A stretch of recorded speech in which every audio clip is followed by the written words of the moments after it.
Hello guys, तो कैसे हैं आप लोग। आज हम बात करेंगे मुग़ल बादशाह अकबर की पहली बेगम के बारे में। उससे पहले अगर आप हमारे चैनल में पहली बार विजिट किए हैं तो वीडियो को लाइक और चैनल को सब्सक्राइब और साथ में बेल आइकन का बटन ज़रूर प्रेस कर लीजिएगा।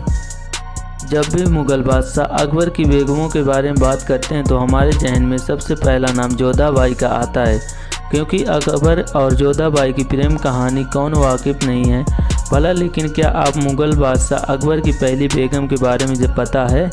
अगर आप नहीं तो आपको वाकई आपकी जानकारी के लिए बता दें कि अकबर की 3 बेगम थी। मुग़ल साम्राज्य का दौर लगभग सन 1526 से 1707 तक रहा, जिसकी स्थापना बाबर ने पानीपत की पहली लड़ाई में इब्राहिम लोदी को हराकर की थी। इसके बाद हुमायूं, अकबर, जहांगीर, शाहजहां आदि के बाद अंतिम मुग़ल शासक औरंगजेब था, जिन्होंने अपने शासन के दौरान समाज का निर्माण किया था। हालांकि कई इतिहासकारों का मानना है कि सन 1707 से लेकर सन 1857 तक मुग़ल साम्राज्य अपने पतन यानी विघटन दौर के गुजर रहा था। इसके अलावा कुछ महिलाएं भी थीं जिन्होंने अपना योगदान नीति निर्माण में दिया था। अकबर मुग़ल साम्राज्य का सबसे महान बादशाह था, जिसका जन्म 15 अक्टूबर 1542 सिंध के राजपूत किले अमरकोट में हुआ था। अकबर का पूरा नाम जलालुद्दीन मोहम्मद अकबर था।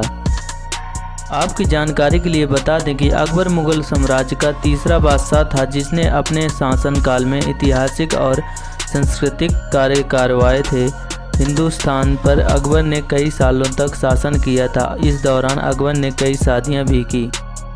कई लोगों को ये नहीं मालूम होगा कि अकबर की पहली पत्नी कौन थी और उनका नाम क्या था। आपको बता दें कि अकबर की पहली बेगम यानी पत्नी रुकैया सुल्ताना बेगम थी। हालांकि रुकैया सुल्ताना भी एक मुग़ल राजकुमारी थी। इन्होंने अकबर से 9 साल की उम्र में मंगनी कर ली थी और 14 साल की उम्र में अकबर से निकाह कर लिया था। रुकैया बेगम मुग़ल साम्राज्य की सन 1557 से लेकर 1605 तक मालिका थी, क्योंकि मुग़ल साम्राज्य के तीसरे बादशाह अकबर की पहली बेगम यानी पत्नी की थी।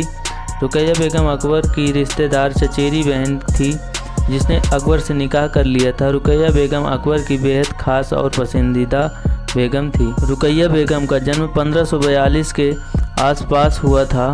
इनके पिता का नाम हिंदाल मिर्ज़ा था, जो अकबर के पिता हुमायूं के छोटे भाई थे। रुकैया सुल्तान की परवरिश शुरू से ही एक शाही घराने में हुई थी, क्योंकि मुग़ल ख़ानदान से ही ताल्लुक़ रखती थी। वे बेहद शांत और एक शक्तिशाली महिला थी, जिन्होंने अपने शासनकाल में कई ऐतिहासिक कार्य भी करवाए थे। रुकैया बेगम अकबर को संतान नहीं दे पाई थी। अकबर ने कई सालों तक अपनी संतान होने का इंतज़ार किया, लेकिन यह संभव नहीं हो पाया था। हालांकि रुकैया सुल्ताना अकबर से बहुत प्यार करती थी और रुकैया सुल्ताना अकबर की भी सबसे पसंदीदा बेगमों में से एक थी। हालांकि बादशाह ने अपनी संतान के लिए दूसरी शादी की थी। रुकैया बेगम की 82 वर्ष की आयु में 19 जनवरी 1626 में मृत्यु हुई थी। उनकी मृत्यु के बाद उनकी कब्र काबुल के गार्डन ऑफ बाबर में बनाई गई है। तब से लेकर अब तक उनकी कब्र काबुल में मौजूद है।